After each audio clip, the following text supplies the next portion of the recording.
Modi magic versus Priyanka power. नमस्कार, मैं हूं अनुपम मिश्रा। मुकाबला 2019 के सियासी महाभारत का है। हर कोई एक दूसरे को मात देने की रणनीति बनाने में जुटा हुआ है। 14 के मुकाबले यह मुकाबला वाकई दिलचस्प चला है। एक तरफ मोदी मैजिक है तो दूसरी तरफ प्रियंका पावर। मोदी जहां 2019 की महाभारत को जीतने के लिए ताबड़तोड़ रैलियां कर रहे हैं, तो दूसरी तरफ प्रियंका उत्तर प्रदेश में मैराथन बैठकेकार कांग्रेस में जान फूंकने की हर कोशिश कर रहे हैं। मिशन 2019 को फतेह करने के लिए दोनों तरफ से जबरदस्त जोर आजमाइश चल रही है। उत्तर प्रदेश की 80 और उत्तराखंड की 5 लोकसभा सीटों के दंगल ने शुरू कर दी है 85 की महाभारत।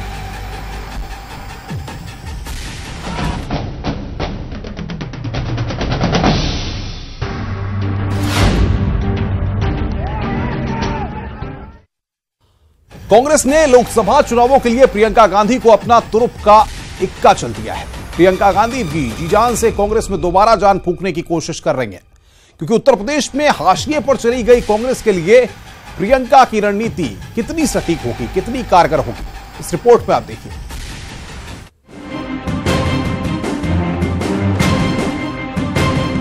जब आप सो रहे थे, प्रियंका गांधी कांग्रेस दफ्तर में मीटिंग ले रही थी। मंगलवार को 16 घंटे मीटिंग, बुधवार को 13 घंटे मीटिंग। प्रियंका गांधी को कांग्रेस महासचिव बनने के बाद उत्तर प्रदेश की 41 लोकसभा सीटों की जिम्मेदारी सौंपी गई है। मीटिंग के दौरान प्रियंका गांधी ने कार्यकर्ताओं से कई सवाल जवाब किए। आइए आपको लिए चलते हैं प्रियंका मैम की पाठशाला में। प्रियंका का पहला सवाल, सपा बसपा के गठबंधन का बीजेपी पर कितना असर पड़ेगा। प्रियंका का दूसरा सवाल, क्या हम गठबंधन से अलग रहकर चुनाव लड़ने की स्थिति में हैं? प्रियंका का तीसरा सवाल, आपकी लोकसभा सीट पर कौन सा प्रत्याशी सही रहेगा। प्रियंका का चौथा सवाल, क्या आपको आपकी बूथ संख्या पता है। प्रियंका का पांचवा सवाल, आपके जिले में कितने ब्लॉक हैं। प्रियंका का छठा सवाल, आपकी सीट पर जातीय समीकरण क्या है।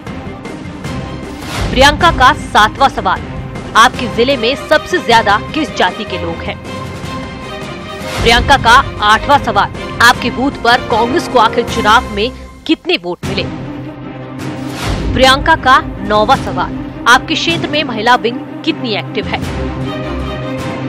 प्रियंका का 10वां सवाल, कितनी महिलाएं एक कार्यक्रम में आ जाती हैं। प्रियंका का 11वां सवाल, युवाओं के प्रति आपके क्षेत्र में कांग्रेस का क्या मैसेज है। प्रियंका का 12वां सवाल, आपको जिले में प्रदेश संगठन से कितना सपोर्ट मिलता है। प्रियंका का 13वां सवाल, जिला अध्यक्ष स्तर पर आखिरी बैठक किस तारीख को हुई थी। प्रियंका का 14वां सवाल, कांग्रेस का आखिरी प्रदर्शन कार्यक्रम कब हुआ था। इन सवाल जवाब के जरिए प्रियंका गांधी वो जानकारी जुटा रही हैं, जिसके आधार पर उन्हें यूपी में कांग्रेस की जीत की रणनीति बनानी है। वो कोई कसर नहीं छोड़ना चाहती, क्योंकि मुकाबला बीजेपी के चाणक्य और गठबंधन से है। Bureau report, news 18। तो इसी पर बातचीत करेंगे। हमारे साथ कुछ खास मेहमान जुड़ रहे हैं। सबसे पहले शिवानी शर्मा हमारी संवाददाता लखनऊ से हैं, हमारे साथ सीधे जुड़ रही हैं, जो कांग्रेस पार्टी कवर करती हैं और लगातार प्रियंका के दौरों को अमेठी रायबरेली में भी उन्होंने कवर किया है। इससे पहले जब चुनावी सरगर्मियों में प्रियंका रायबरेली अमेठी आई। नवीन श्रीवास्तव बीजेपी के प्रवक्ता है, वो हमारे साथ चर्चा में जुड़ रहे हैं। ब्रिजेश सिंह कांग्रेस के प्रवक्ता है, वो चर्चा में जुड़ रहे हैं। और राजनीतिक विश्लेषक अनिल भारद्वाज जी हमारे साथ है। आप सबके पास चलेंगे और समझेंगे चीजों को विस्तार से, प्रियंका पावर को भी, मोदी मैजिक को भी। लेकिन शिवानी शर्मा, सबसे पहले मैं आपके पास आ रहा हूं। ग्राउंड जीरो पर आप मौजूद हैं, कांग्रेस के प्रदेश कार्यालय में आपने लगातार दिन भर नजर बना के रखी है। 4 दिनों में प्रियंका ने तमाम चीजों को परखा है, तमाम चीजों को देखा है और 1989 के बाद से रसातल पर गई कांग्रेस की स्थिति को भी भापा है। क्या माना जाए, इन 4 दिनों में राजनीतिक संजीवनी के रूप में प्रियंका आने वाले वक्त में कांग्रेस के लिए काम करने वाली हैं? अनुपम, लग तो बिल्कुल ऐसा ही रहा है। जब हमने देखा कि रोड शो में जिस तरह का टर्नआउट था, लोगों में काफी उत्साह था और ये उत्साह कांग्रेसियों के लिए संजीवनी तो बन ही रहा है। लेकिन जो विपक्षी दल हैं, जो दूसरे दल हैं, जो अब तक कांग्रेस को कम आंक रहे थे, जैसे हम सपा और बसपा की बात कर रहे हैं, उनके लिए भी एक सबक बना है। उनके खेमे में अब खलबली सी है। और शिवपाल यादव जो प्रगतिशील समाजवादी पार्टी के अध्यक्ष हैं, उन्होंने खुद प्रियंका गांधी को फोन किया और उन्होंने वक्त मांगा कि मुझे मुलाकात करनी है। तो ये बड़ा ब्रेक थ्रू है कि अब खुद जो दूसरे दल हैं वो कांग्रेस से बातचीत कर रहे हैं, संपर्क साध रहे हैं। लगातार हर दिन नई ज्वाइनिंग्स हम लोग देख रहे हैं पार्टी में हो रही हैं। अभी एक खबर मिली है कि बीजेपी के विधायक बढ़ाना जो है वो भी मीरापुर से जो विधायक हैं वो यहां पर ज्वाइन करने वाले हैं कांग्रेस पार्टी। तो इस तरह की जो अहम उपलब्धियां बीते 3-4 दिन में हमें दिखाई दे रही हैं कांग्रेस पार्टी में। तो बिल्कुल ऐसा लग रहा है कि संजीवनी काम कर रही है और प्रियंका गांधी की जो गंभीरता है, प्रियंका प्रेस कॉन्फ्रेंस भी करेंगी, उसमें क्या कुछ बातों का जिक्र वो कर सकती हैं? क्या आपने आगे के प्लान को बता सकती हैं? साथ ही साथ ये भी बताइए, आपने लंबे अरसे तक अमेठी रायबरेली में प्रियंका के दौरों को कवर किया है, उस वक्त में और इस वक्त में कितना अंतर आप पाती हैं और क्या बदला हुआ पाती हैं?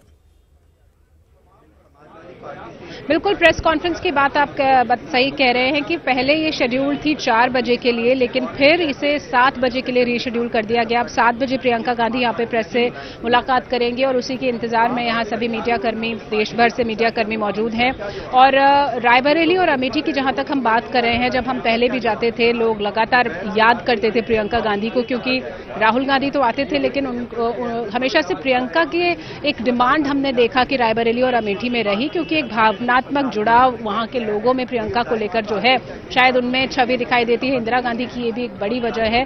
और शायद अब हम ये देख रहे हैं कि प्रियंका की जो कार्यशैली है वो कुछ प्रियंका इंदिरा गांधी जैसी ही कार्यशैली में काम कर रही हैं। वही गंभीरता, वही संजीदगी, 16 से 18 घंटे की जो बैठकें चल रही हैं अनुपम, तो वाकई में हर जगह, सिर्फ रायबरेली और अमेठी की ही बात नहीं है, हमें लगता है पूरे प्रदेश पर इसका असर साफ दिखाई देगा। और हम ये भी बता दें कि अब अगले हफ्ते से यानी 18 फरवरी से फिर से एक जो दौरा है वो शेड्यूल्ड हो सकता है। हालांकि औपचारिक जानकारी इसकी आनी बाकी है, लेकिन ये कहा जा रहा है कि 18 तारीख से एक बार फिर सक्रिय होंगे प्रियंका गांधी उत्तर प्रदेश में।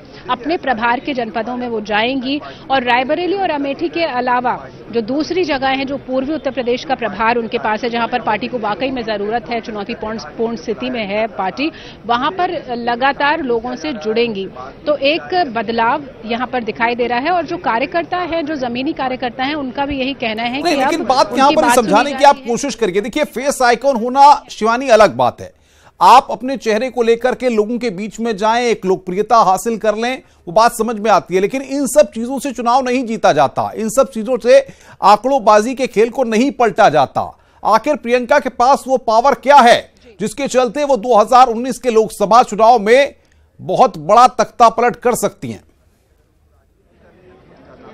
देखिए, जो बात आप कह रहे हैं अनुपम, बिल्कुल यही बात प्रियंका गांधी खुद कार्यकर्ताओं से कह रही हैं। उनका कहना है कि देखिए, मैं जितने भी रोड शोज कर लूं, जितनी भी रैलियां कर लूं, मेरे मुस्कान को देख के या मेरे व्यक्तित्व को देखकर पार्टी के दिन नहीं संवर सकते। पार्टी को अगर बेहतर बनाना है तो जो बूथ है हमारा, जो जमीनी संगठन है, उसको बेहतर करना होगा। तो पहला और जो सबसे ज्यादा जोर दिया जा रहा है प्रियंका गांधी के जरिए वो ये कि बूथ को स्ट्रांग बनाना है।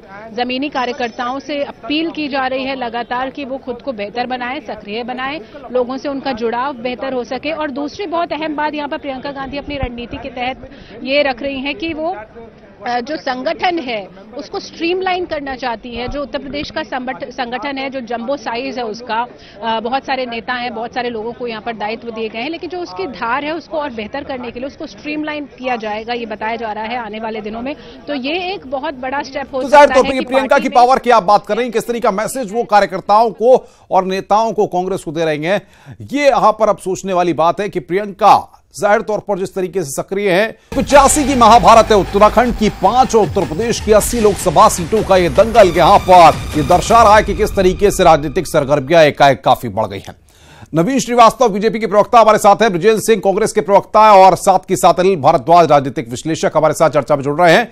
सबसे पहले कांग्रेस, ब्रजेंद्र जी, प्रियंका आई हैं, सौगातों के साथ साथ एक नया जोश लेकर के आई हैं, आज प्रेस कॉन्फ्रेंस भी वो करेंगी। क्या प्रियंका का प्लान है उत्तर प्रदेश को लेकर के?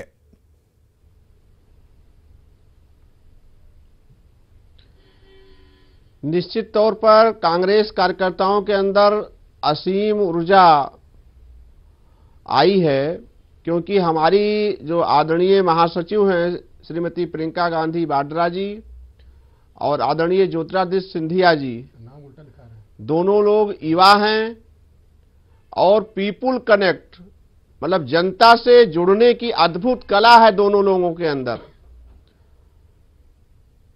तो क्या मानते हैं आप, अभी तक प्रियंका जिस तरीके से आती थी तो वो फीवर नहीं क्रिएट कर पाती थी क्या? नहीं, वो अभी तक केवल एक निश्चित क्षेत्र में रायबरेली और अमेठी में अपनी मां की कंस्टिट्यूएंसी और अपने भाई की कंस्टिट्यूएंसी देखती थी और वहीं तक उन्होंने अपने आप को सीमित रखा था। लेकिन अब वो उत्तर प्रदेश की 80 कंस्टिट्यूएंसी के लोगों से मिल रही हैं, संवाद कर रही हैं और ये समझने की कोशिश कर रही हैं कि वो कौन से कारण थे कि हम कमजोर हुए उत्तर प्रदेश में, संगठन के स्तर पर कमजोरी। प्रियंका मान चुकी है कि आप कमजोर हैं, ऐसे में कुछ ही महीनों के बाद लोकसभा का चुनाव है, कैसे करेंगे? कौन सा जादुई करिश्मा है, कौन से बोतल से जिन्न बाहर आएगा और प्रियंका आपकी सीटें जिता देंगी? क्या होने वाला है? नहीं, चुनाव तो कांग्रेस वैसे ही जीतने जा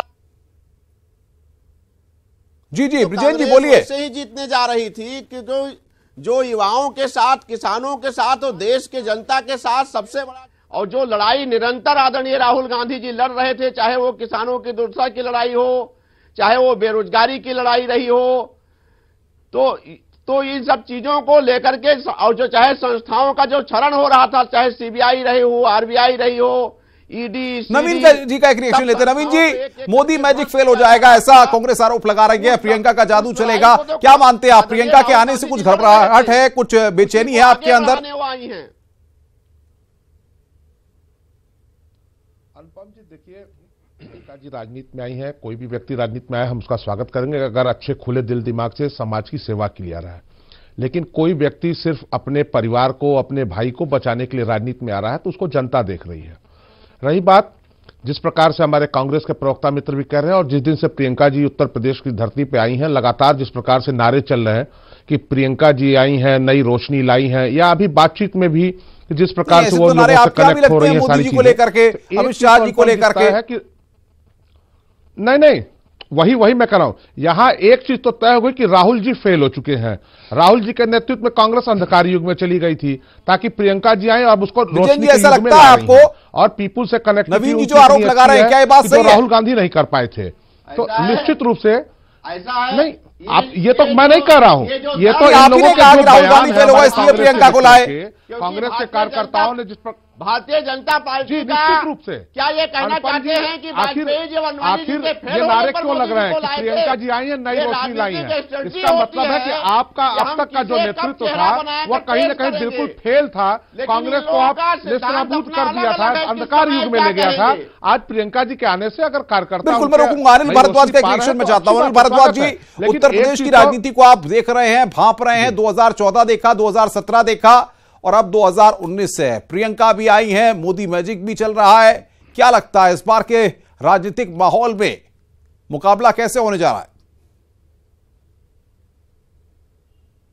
देखिए, पहले मुकाबला लगता था कि सपा और बसपा गठबंधन वर्सेज भाजपा होगा, लेकिन प्रियंका के आने के बाद ये मामला त्रिकोणीय होने जा रहा है। अब जो भी चुनाव 2019 का होने जा रहा है लोकसभा का, वो त्रिकोणीय होगा।